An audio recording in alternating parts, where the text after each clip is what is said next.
The FCT Public Complaints Commission discusses cases of insecurity in the FCT.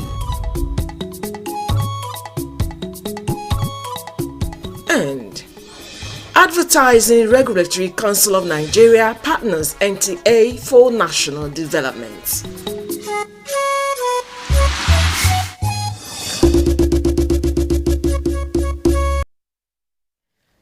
A very good afternoon. Thanks for joining us on NTA Channel 5 News at 1. I am Miriam Emeka-Amadi. President Bola Tinubu has expressed his administration's commitment towards social and economic revival of the country as inaugurated the National Economic Council. During the inauguration held in the State House Council chamber, President Tinubu enjoined the council to commence work in earnest and come up with ideas that will help in enhancing the economy of the country and the fortune of its people.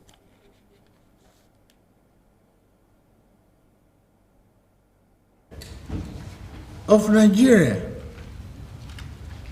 and bring about serious development to bring us from a potential nation to a pragmatic economic development in a rapid manner. Their expectation is on neck. As a veritable source of articulating policies and programs that are people-oriented,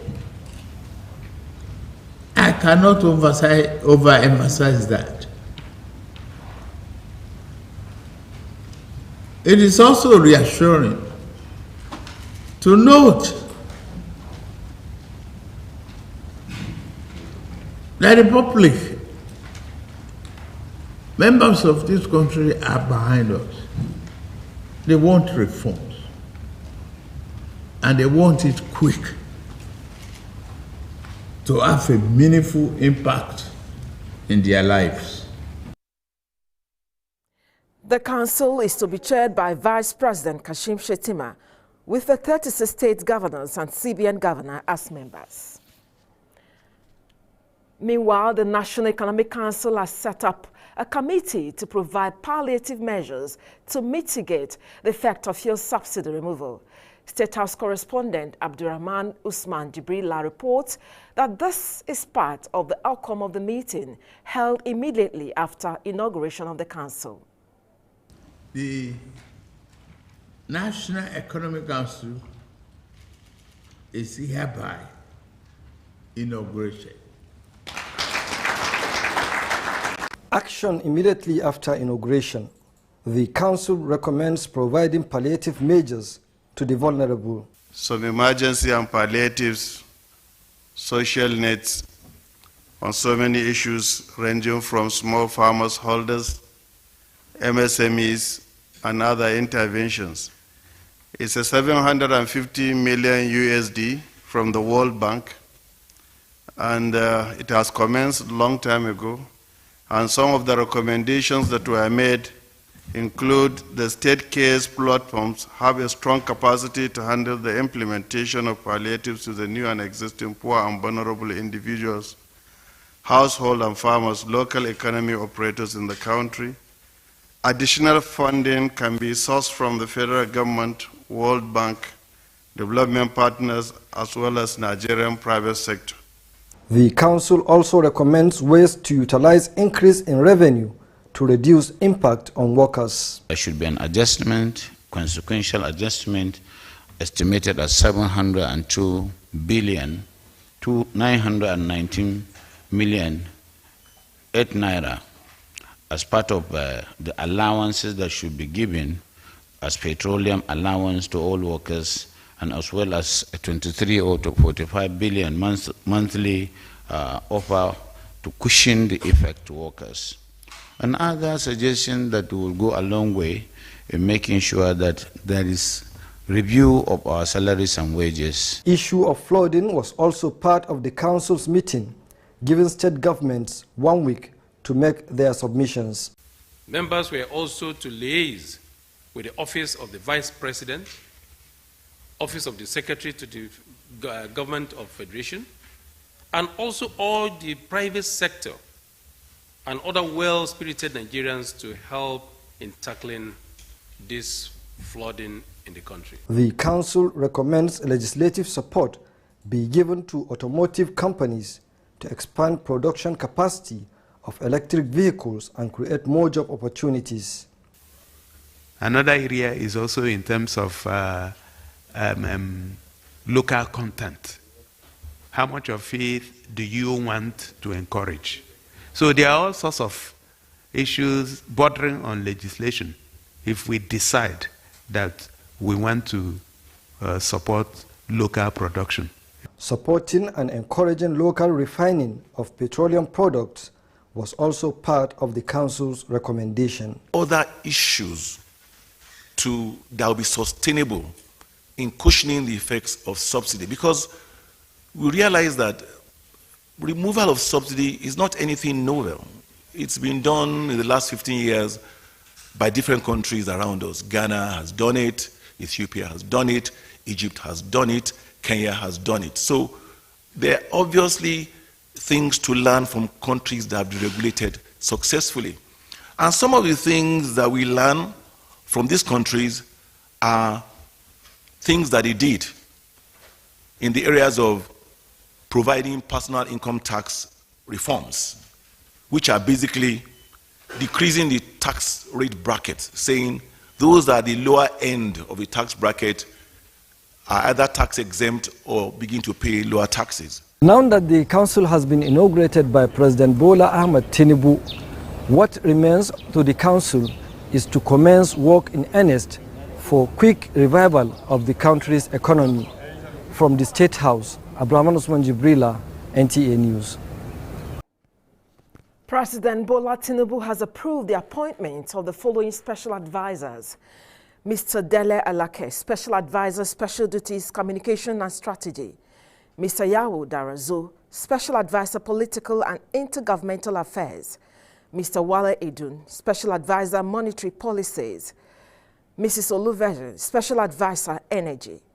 Others are Mr. Zacchaeus Adedeji, Special Advisor, Revenue. Mr. Nuhu Ribadu, Special Advisor, Security. Mr. John Ugochukwu Owajimogo, Special Advisor, Industry, Trade and Investment. Dr. Mrs. Salman Ibrahim Anas, Special Advisor, Health. And on religious issue, embodiment of virtues of love, honor, leadership, as demonstrated by the late mother of the President, Bola Ahmed Tinubu, was the thrust of admonition at the special prayer for the repose of her soul. Onoti Yakubu reports that friends and associates of the President gathered at the National Mosque, Abuja, for her 10th year remembrance prayer.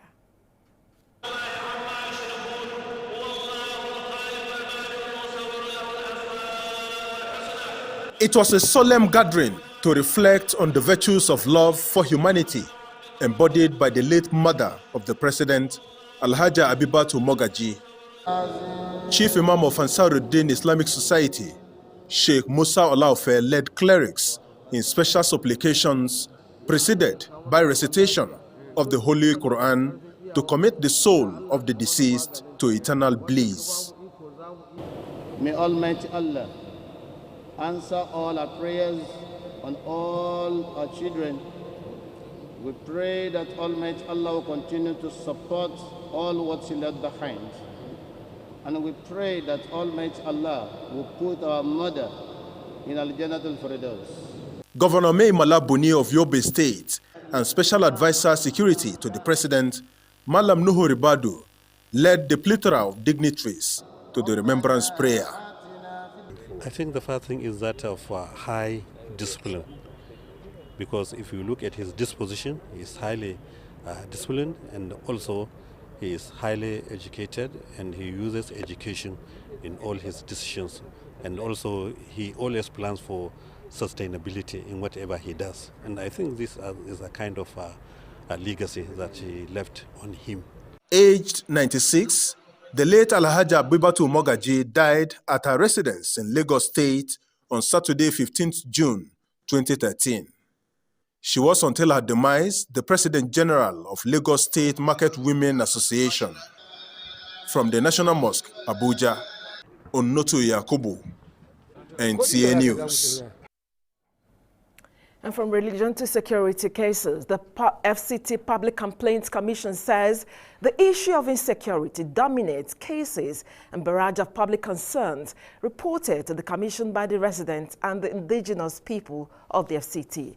Commissioner FCT Public Complaints Commission Ezekiel Dahatu Musa stated this during their quarterly media briefing in Abuja. Abdullahi Adia reports that the issue of ministerial slots for indigenous peoples also resonated. Abuja, Nigeria's capital city, is observed and adjudged to be one of the fastest growing cities of the world. This development explains the daily influx of people into the city, with its attendant consequences on infrastructure and the increase of crime rate, as stated by the FCT Public Complaints Commission in recent time, where it cited incidences of reported kidnapping, bandit attacks, among other criminalities in the territory. This, the Commission says, affects socio-economic well-being of the people. Especially in the rural communities, it has become a very serious issue.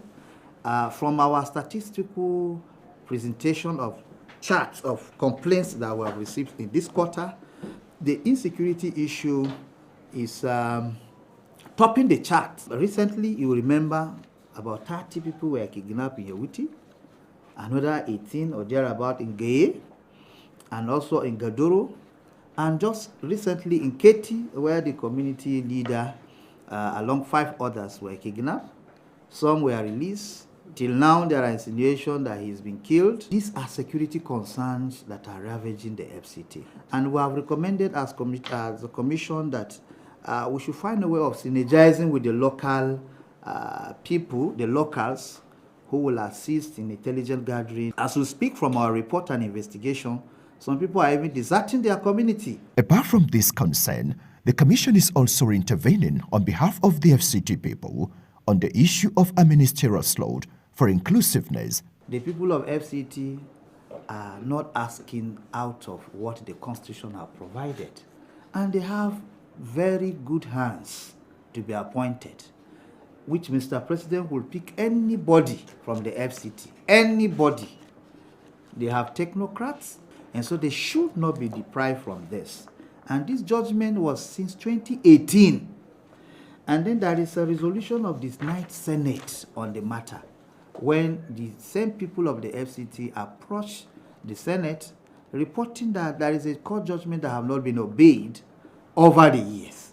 And the Senate came out with this resolution clearly to Mr. President to include the people of FCT as one of the ministers to be part of Federal Executive Council meeting.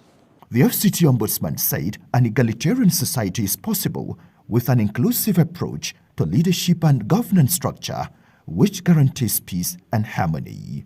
In Abuja, Abdullah Hajia, NTA News.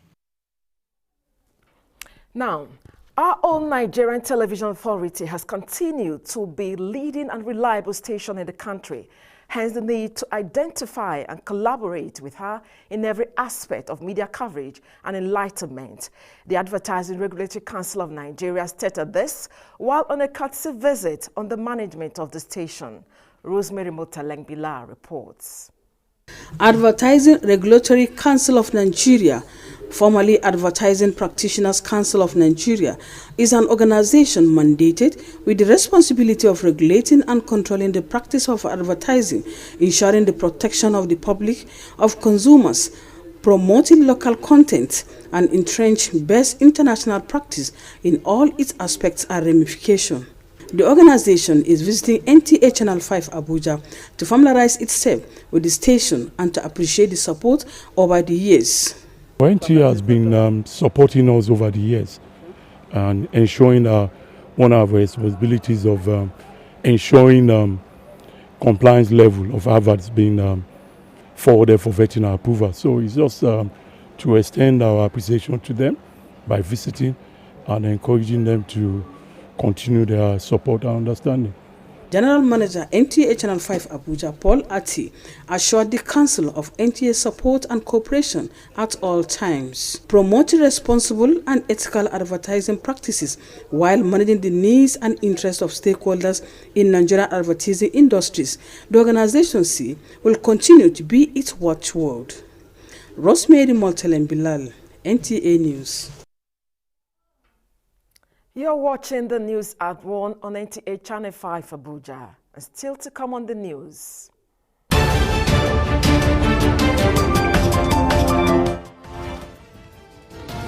Non-governmental organizations share ideas on caring for the elderly in Nigeria. This and more after the break. The immediate cause of the latest queues in Abuja remains unknown. Conceived with the intent to ease the flow of traffic in the nation's capital. Whichever way it turns out, either to consolidate on the existing mandate or institute a new dispensation. Located within the Abuja Municipal Area Council, AMA. How much do people know about ADR?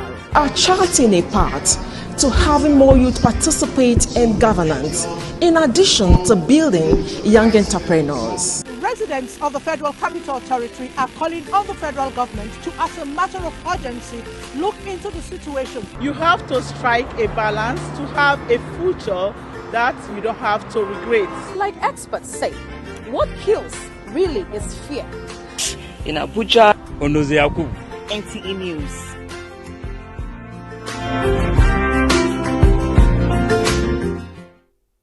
Thanks for staying. Eroding traditional values, including collapsed extended family system and lack of understanding of issues affecting the elderly, have become a growing concern in developing countries. It is in line with this that Dewdrop Foundation organized a forum in Abuja with over 100 coalitions of NGOs to share ideas on caring for the elderly in Nigeria. Aisha Obali reports. In developing countries, including Nigeria, the care for the aged is still receiving a boost. And a laudable step was the establishment of a center for senior citizens here in Nigeria to coordinate the affairs of the elderly. I would ask and I would implore and I would beg President Tinubu to please sign that bill, the bill on the rights and privileges of the elderly people. We need it desperately in Nigeria. The Voice Community of Practice for the Elderly is a coalition of partners and other non-governmental organizations working on caring for the elderly. Also a platform for teaching and learning. Voice. The program. So Voice, as the name of the program sounds, is to give voice to the most marginalized persons in society. The Elderly Community of Practice is simply because as individual organizations, working in different locations, in different settings, we observe that the elderly population in Nigeria are being neglected in almost all the areas of life. We've made a lot of progress in the last 6 years of our formation. Working with government, we've been able to develop the national policy on aging. We also brought about the immediate inauguration of the board of the Senior Citizens Center. Understanding the language and plight of aged persons, according to speakers, is very necessary. In Abuja, Aisha Obali, NTA News. Over now to Business Desk for business news. The good news today is that cooking gas is becoming more affordable with a recent drop in price, a situation many have considered as encouraging. I am Aisha Obali and many thanks for joining me on Business News. Licensing mobile virtual network operators and the continued rollout of 5th generation 5G networks across the country is in a bid to offer telecommunication services to the 27 million Nigerians without access to telecom, the Nigerian Communications Commission has said. The commission said the number of Nigerians without access to telecommunication services fell by 37.0%. It is said this is as the number of identified areas of clusters across the country without access to telecom fell to 53.1% as of the end of 2022. This was disclosed by the Executive Vice Chairman and Chief Executive Officer, NCC, Professor Umar Dambata, at a recent Telecoms Industry Stakeholders Forum in Yenagoa, Bayelsa State. The executive chairman of the commission, who was represented at the forum by the head pre-licensing at the commission, Usman Mamman, said the number of clusters with access gaps has declined from 207 in 2013 to 97 as of 2022. The United Nations World Food Programme on Wednesday unveiled a $2.56 billion country strategic plan for Nigeria aimed at addressing hunger and malnutrition in some parts of Northeast, Northwest, and other selected states. It outlined the states to include Borno, Yobe, and Adamawa in the Northeast, Sokoto, Zamfara, and Katsina in the Northwest, as well as Cross River and Taraba states. This was disclosed at a press briefing in Abuja alongside the Permanent Secretary, Federal Ministry of Humanitarian Affairs, Disaster Management and Social Development, Nasser Sanogwaruzo. Stevenson said the country's strategic plan defined the UN's agency's entire portfolio of assistance within the country for 2023 to 2027. The good news today is that cooking gas is becoming more affordable with the recent drop in price, a situation considered by many as encouraging. Recently, it is being reported that there is a drop in cost of cooking gas. While this is cheering news to many, residents of the FCT are hopeful that the cost will drop to the barest minimum. We sell at 9.5, which is about 720 per kg, but now we sell at 680. I'm so happy. 6 to 7,000. I think it's a welcome development. A Nigerian staple food common in Southeast geopolitical zone, akpu, also known as fufu, is a molded cassava stuff, widely accepted by Nigerians as an energy-giving meal. Now, let's join Aisha Abdullahi, who has details of that report. Tyson Ndubisi is a processor, distributor and a seller of akpu in Kobe, a community in the Federal Capital Territory. She says her business has evolved with the use of technology.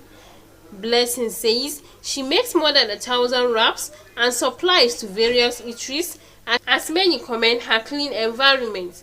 She speaks on the benefits of the business to her family. Yes, as you can see, we use much money to start. I use machine to pound it, but before, I normally use mortar. They do the fufu business like, it don't take me like 14 years.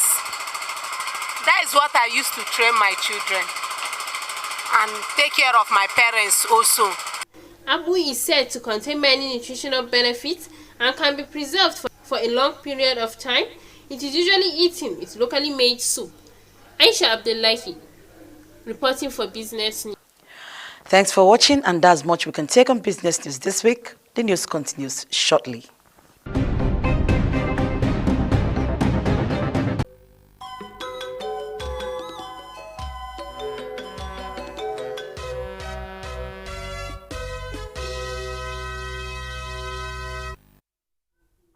And on the sports scene, all is now set for the Federal Capital Territory Football Association election scheduled for Saturday at Buhari. Speaking with Francisca Bile, Electoral Committee Chairman Audu Mohammed Lawal says the committee is set to conduct a free, fair and credible election in line with FIFA, CAF and NFF statutes. Chairman Audu Lawal says the committee are hopeful that the best among the candidates will emerge winners, stressing that the FCT Football Association Electoral Committee will be fair to all candidates. Lawal noted that a notice was posted a month ago for everyone to buy their ticket to vie for a position of the choice. As far as security, as far as refreshment, everything that you know has been taken care of. We are just waiting for the election to come up, and we believe everything will be good. 12 candidates bought nomination forms, including the incumbent chairman Mohammed Mokhtar Adam. But for the other ordinary board members, we are supposed to have 6 ordinary board members 9 people are vying for seats into those positions. We have 5 of them who are already incumbent and trying to return back as board members. We have Coach Abimbola Samuel, we have Coach Ngozi Eze, we have Coach Patrick Bassi, we have Hashimu Adamu, and we also have Alaji Koko. Those are the 5 that are seeking to come back as board members in the FCTFA. While we have newcomers who include Femi Ajilori, ex-Nigerian Super Eagles, ex-international. We also have Aregbe Akim Mohammed, who is the proprietor of Wazobia Football Academy in FCT. Lawal announced that the election will hold by 10 Saturday morning in Buari. In Abuja, Francisca Bile, NTA News. And just before we go, here is a recap of some top stories. National Economic Council has set up a committee to provide palliative to cushion the effect of fuel subsidy removal. And non-governmental organizations have converged to share ideas that concern caring for the elderly. And that's the news. We thank you for watching. Do have a very good afternoon.